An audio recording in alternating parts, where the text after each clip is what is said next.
ZEE5 ಇರುವಾಗ ನೀವು ನಿಮ್ಮ ನೆಚ್ಚಿನ ಶೋಗಳನ್ನ ಎಂದಿಗೂ ಮಿಸ್ ಮಾಡಿಕೊಳ್ಳುವುದಿಲ್ಲ. ಅದು ಸಂಪೂರ್ಣ ಉಚಿತವಾಗಿ. ಇಲ್ಲಿವರೆಗೂ ಇವಳ ಜೊತೆ ಬರೀ ಜಗಳ ಆಡಿದ್ದು ಕಿತ್ತಾಡಿದೆ ಆಗಿತ್ತು. ಆದರೆ ಇವತ್ತು ಇವಳತ್ತು ನಮ್ಮನ್ನು ಅಳಿಸ್ಬಿಟ್ಲು.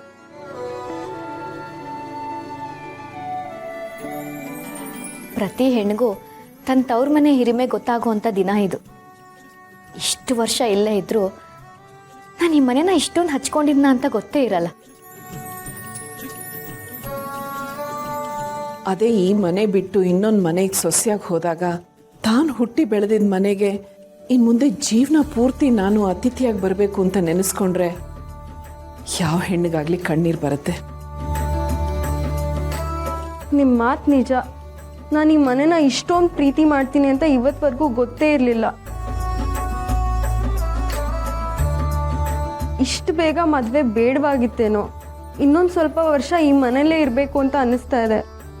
ಅಯ್ಯೋ ದಡ್ಡಿ, ಮದುವೆ ಆಗಿ ಹೋಗ್ತಿದ್ಯಾ ಅನ್ನೋ ಮಾತ್ರಕ್ಕೆ ಈ ಮನೆ ನಿನ್ನಿಂದ ದೂರ ಆಗುತ್ತೆ ಅಂತ ಯಾಕೆ ಅನ್ಕೋತಿದ್ಯಾ?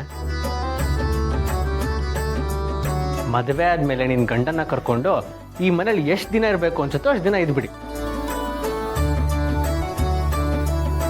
ನಾವಂತೂ ನಿಮಗೆ ಡಿಸ್ಟರ್ಬ್ ಮಾಡಲ್ಲಪ್ಪ.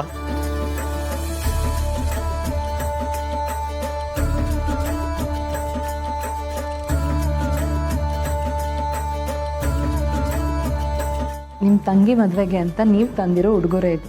ನೀವೇ ನಿಮ್ಮ ಕೈಯಾರ ಕೊಡಿ.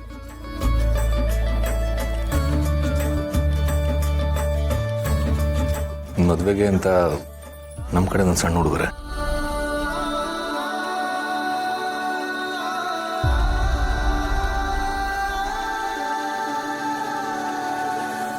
ಸಮರ್, ಈ ದಿನ ನೀನು ಮದುವೆ ದಿನನೇ ಕೊಡ್ಬೋದಿತ್ತಲ್ಲ.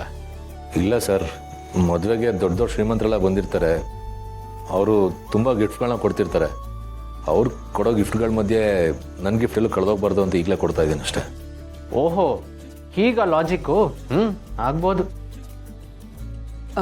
ನಿಧಿ ತಗೋಮ್ಮ. ಸಿರಿ, ನೀನೇ ಅವಳು ಕತ್ತಿಗೆ ಹಾಕು. ಇಲ್ಲ, ನಂಗೆ ಯಾವ ಗಿಫ್ಟು ಬೇಡ. ಬೇಡವಾ? ಏಕೆ? ಇವರೆಲ್ಲ ನನ್ನ ಮದುವೆಗೆ ಬರ್ತಿದ್ದಾರಲ್ಲ, ಅಷ್ಟೇ ಸಾಕು ಬ್ರೋ. ನಂಗೆ ಯಾವ ಗಿಫ್ಟು ಬೇಡ. ಹಾಗೆಲ್ಲ ಅನ್ನೋ ಹಾಗೆ ಇಲ್ಲ.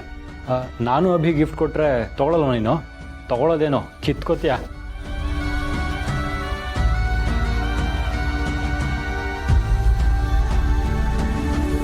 ಈಗ ಅಣ್ಣನ ಸ್ಥಾನದಲ್ಲಿ ನಿಂತ್ಕೊಂಡು ಅವ್ನು ಗಿಫ್ಟ್ ಕೊಡ್ತಿದ್ದಾನೆ, ನೀನು ಬೇಡ ಅನ್ಬಾರ್ದು.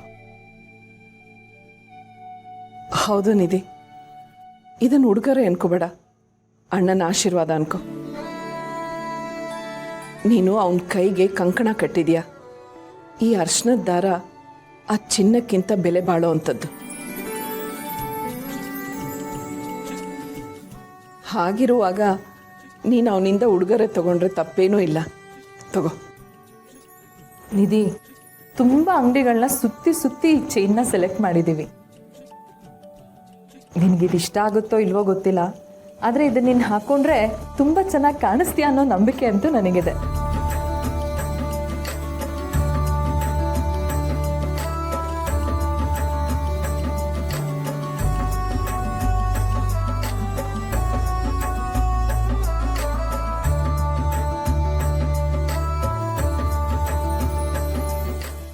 ತಂಗಿಗೆ ಬರೀ ಉಡುಗೊರೆ ಕೊಟ್ಟರೆ ಸಾಲದು. ಅವಳ ಕಷ್ಟ ಕಾಲದಲ್ಲಿ ಅವಳು ರಕ್ಷಣೆಯಾಗಿದ್ದು ಅವಳ ಜೊತೆಯಾಗಿರಬೇಕು. ಮನೆ ಹೆಣ್ಮಕ್ಳು ಸಂತೋಷವಾಗಿದ್ದರೆ ತವ್ರ ಮನೆಗೆ ಪುಣ್ಯ ಬರುತ್ತೆ. ನಮ್ಮನೆ ನಂದಾದೀಪನ ಇನ್ನೊಬ್ರು ಮನೆಗೆ ಕೊಡ್ತಾ ಇದ್ದೀವಿ, ಆದರೆ ಅವಳ ಪ್ರೀತಿನ ಇಲ್ಲೇ ಉಳಿಸ್ಕೊತಾ ಇದ್ದೀವಿ.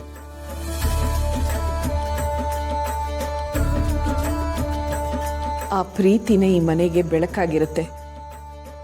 ನೀವು ಅಣ್ಣಂದ್ರು ಆ ಬೆಳಕಿಗೆ ಯಾವಾಗಲೂ ರಕ್ಷೆಯಾಗಿರಬೇಕು. ಖಂಡಿತ ಇರ್ತೀವಮ್ಮ. ಅದೇ ಮತ್ತೆ, ನೀವು ಹೇಳಾದ್ಮೇಲಂತೂ ಇಲ್ಲ ಅನ್ನೋ ಮಾತೇ ಇಲ್ಲ. ಈ ನಮ್ಮ ಚಿನ್ಕುರುಳಿ ಯಾವಾಗಲೂ ನಗ್ನಗ್ತಾ ಇರಬೇಕು, ಹಾಗೆ ನೋಡ್ಕೋತೀವಿ. ಅದೆಲ್ಲ ಓಕೆ. ನೀವಿಬ್ರು ಬರೀ ನನ್ನ ಮಾತಲ್ಲೇ ಮರಳು ಮಾಡ್ತಿದ್ದೀರಲ್ಲ, ನೀವಿಬ್ರು ಏನು ಗಿಫ್ಟ್ ಕೊಡೋದಿಲ್ವಾ? ಕೊಡಲ್ವಾ ಅಂತ ಕೇಳಬೇಡ ನಿಧಿ, ಕೊಡಿ ಅಂತ ದಬಾಯಿಸು. ನಿನ್ನ ಸಪೋರ್ಟಿಗೆ ನಾವೆಲ್ಲರೂ ಇದ್ದೀವಿ. ನಾನು ಸಪೋರ್ಟ್ ಮಾಡ್ತೀನಿ. ಹಾಗಿದ್ರೆ ನಾನು ಇರ್ತೀನಿ. ಓ, ಸಮಸ್ಯೆ ಈಗ ದೊಡ್ಡದಾಯ್ತಲ್ಲ. ಈಗೇನೋ ಗಿಫ್ಟು ನಿಧಿ ಒಬ್ಬಳಿಗೇನಾ ಅಥವಾ ನಿಮ್ಮೆಲ್ರಿಗೂನಾ? ಎಲ್ರಿಗೂ ಕೊಟ್ಟರು ತಪ್ಪೇನಿಲ್ಲ. ಗಿಫ್ಟ್ ಸಿಗುತ್ತೆ ಅಂದರೆ ಯಾವ ಹೆಣ್ಮಕ್ಳು ತಾನೇ ಬೇಡ ಅಂತಾರೆ?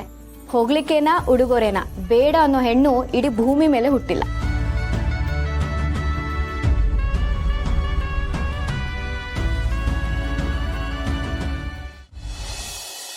ಅಲ್ಲ ಇದೇನು ನನಗೆ ಆಡಕ್ಕೆ ಬರಲ್ಲ ಅಂತ ನನ್ನ ಕಾಯಿಗಳೆಲ್ಲ ತೆಗೆದು ಪಕ್ಕಕ್ಕೆ ಇಡ್ತಾ ಇದ್ದೀರಾ ನೀವು?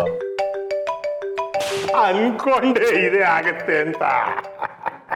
ಅಲ್ಲ, ಆಟದಲ್ಲಿ ಸೋಲ್ತಾ ಇದ್ರು ಇಷ್ಟು ಖುಷಿಯಾಗಿದೆಯಲ್ಲ. ರವೀಂದ್ರ ಅವರೇ, ನೀವು ಆಡೋ ಆಟಕ್ಕೆ ತಂತ್ರ ಬೇಕು, ಆದ್ರೆ ನಾನು ಆಡೋ ಆಟಕ್ಕೆ ಕುತಂತ್ರ ಇದ್ರೆ ಸಾಕು. ಈ ತಂತ್ರಕ್ಕೂ ಕುತಂತ್ರಕ್ಕೂ ತುಂಬಾನೇ ವ್ಯತ್ಯಾಸ ಇದೆ. ಈಗ ಇನ್ನು ಮುಂದೆ ನನ್ನ ಆಟ ಶುರು, ಇದನ್ನ ನೀವೊಬ್ಬರೇ ಆಡ್ಕೊಳ್ಳಿ. ಈಗ ಬಂದೆ.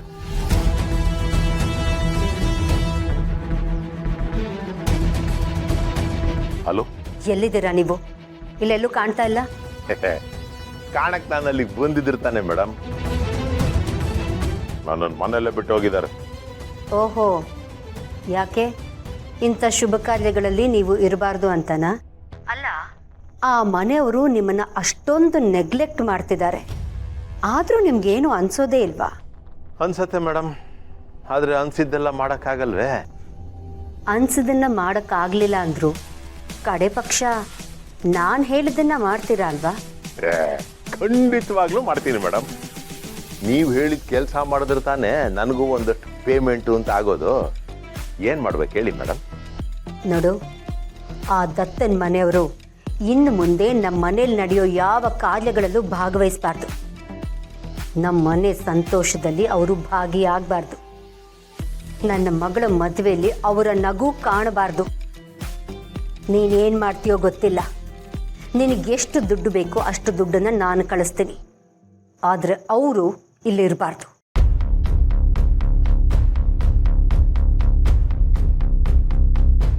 ಅವ್ರು ಇರಬಾರ್ದಾ? ಏನು ಮಾಡ್ಬೋದು ನಾನು? ಹಾಂ,